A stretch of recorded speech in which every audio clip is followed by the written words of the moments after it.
दोस्तों, श्री राम ने सबरी को कौन से 9 तरीके बताए जिनसे प्रभु श्री राम को पाया जा सकता है, आइए जानते हैं। सबरी वनों में रहने वाली एक जनजातीय कन्या थी। छोटी सी उम्र में ही सबरी भक्ति और परमात्मा जैसे तत्वों को जानना चाहती थी।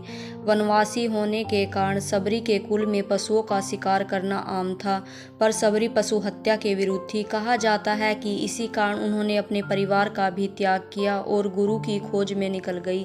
सबरी के वनवासी कन्या होने की वजह से कोई भी गुरु उन्हें अपनी शिष्या नहीं बनाना चाहते थे, पर सबरी ने हार नहीं मानी। वो ऋषि मतंग के आश्रम गई। आश्रम में कई वर्षों तक काम करती रही। सबरी की तपस्या देखकर मतंग ऋषि ने उन्हें अपनी शिष्या बना लिया।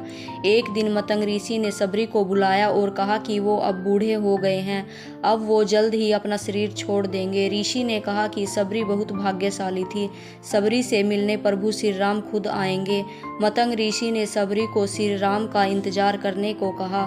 अपने गुरु के कहने पर सबरी ने कई वर्षों तक श्री राम के आने की प्रतीक्षा की।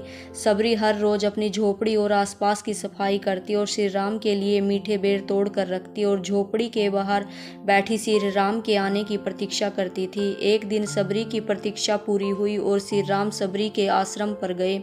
तब सबरी ने प्रभु श्री राम से पूछा, आपको आश्रम ढूंढने में कोई तकलीफ तो नहीं हुई? फिर राम ने कहा, आपके प्रेम की वजह से ये तो मेरे जन्म लेने के पहले से ही तय था कि सबरी के आश्रम में राम को आना होगा, इसमें कष्ट की क्या बात है? सबरी ने मुस्कुराते हुए कहा, हर बुराई में कोई अच्छाई अवश्य छुपी होती है। कहाँ उत्तर के तुम, कहाँ दक्षिण में मैं, तुम प्रतिष्ठित कुल नंदन, मैं वन की भीलनी। रावण का वध न करना होता तो क्या तुम आते? श्री राम ने कहा, रावण का वध तो लक्ष्मण अपने बाण से कर सकता है।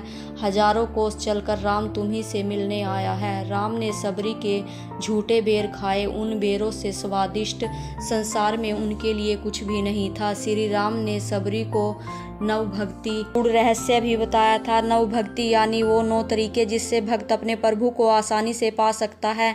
इसमें पहली भक्ति है संतों का सत्संग, दूसरी भक्ति है कथा प्रसंग में प्रेम, तीसरी भक्ति है अभिमान रहित होकर गुरु के चरण कमलों की सेवा और चौथी भक्ति यह है कि कपट छोड़कर कीर्तन भक्ति करे। पांचवी भक्ति राम मंत्र का जाप और उसमें दृढ़ विश्वास। छठा इंद्रियों पर संयम रखना और स्वच्छ स्वभाव। सातवीं भक्ति है सारे संसार को राममय देखना यानी हर वस्तु में राम को देखना। आठवीं भक्ति है जो कुछ मिल जाए उसी में संतोष करना, सौपन में भी दूसरों की बुराई ना करना। नौवीं भक्ति है सरलता, सबके साथ कपट रहित बर्ताव करना और अपने प्रभु में पूर्णतया समर्पित हो जाना। श्री राम से मुलाकात के बाद सबरी के जीवन का उद्देश्य पूरा हो गया। श्री राम ने सबरी से कहा, तुम में तो सब प्रकार की भक्ति है, इसलिए तुम साकेत लोक में वास करो। ऐसी जानकारी पाने के लिए चैनल को सब्सक्राइब करें, वीडियो को लाइक करें।